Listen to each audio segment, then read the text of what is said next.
Awa Sénessar, bonsoir. Bonsoir Soraya. Alors Awa, vous êtes comédienne de théâtre, comédienne de cinéma, une véritable star en fait. On vous doit quand même pas mal de beaux rôles au cinéma. Alors vous êtes aussi une passionnée de littérature, tellement passionnée que vous avez lancé il y a quelques années d'ici déjà, il y a 7 ans, un café littéraire, ici même à l'Horloge du Sud. Un mot quand même sur ce café littéraire? Un café littéraire, un lieu de rencontre et de partage de la littérature, parce que la littérature est un rêve d'habiter, la littérature c'est une manière de partager, et donc on voulait partager la littérature africaine d'expression française. Oui. Alors la littérature, pour le coup, elle a beaucoup aidé pendant ce confinement.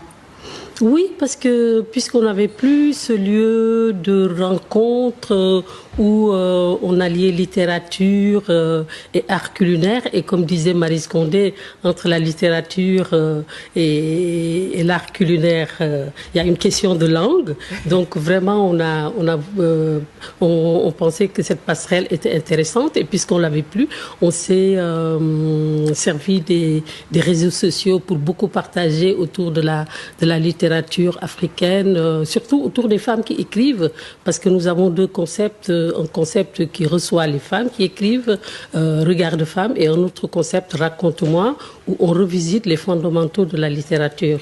Oui, et donc vous avez partagé sur les réseaux sociaux des pensées, des fragments de texte pour réfléchir, pour remonter le moral même parfois? Tout à fait, tout à fait. Nous avons partagé des tranches de texte de Boubacar Boris Diop, de Ken Bougoul, de Yasmina Kadra, de la poésie aussi qui parle de la liberté, parce que aussi le confinement peut être un moment de liberté, un moment où on voyage beaucoup dans l'esprit, et donc nous avons voulu partager tout ça. Alors, vous poursuivez ce travail sur les réseaux sociaux, ce travail littéraire, mais pas uniquement, puisque vous avez lancé assez rapidement une initiative qui s'appelle Masque pour tous, qui est encore en cours. Un mot sur cette belle initiative?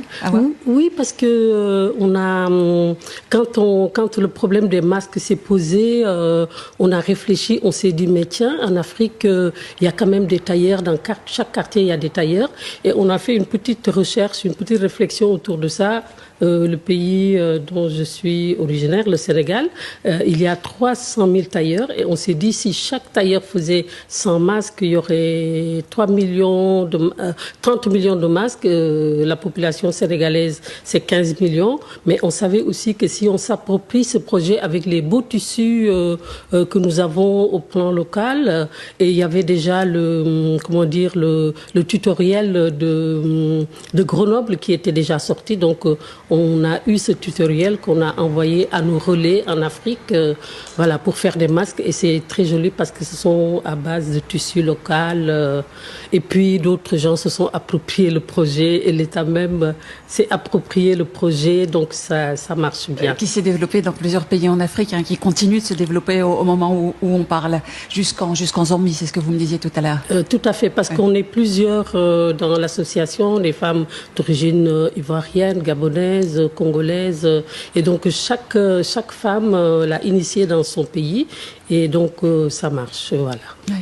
Alors on va revenir quand même sur ce café littéraire qui aujourd'hui est bouclé, il est fermé, le lieu est ouvert, il sera ouvert précisément le 17 juin ici, l'Horloge du Sud, mais pour autant, les rencontres, elles, sont encore à l'arrêt.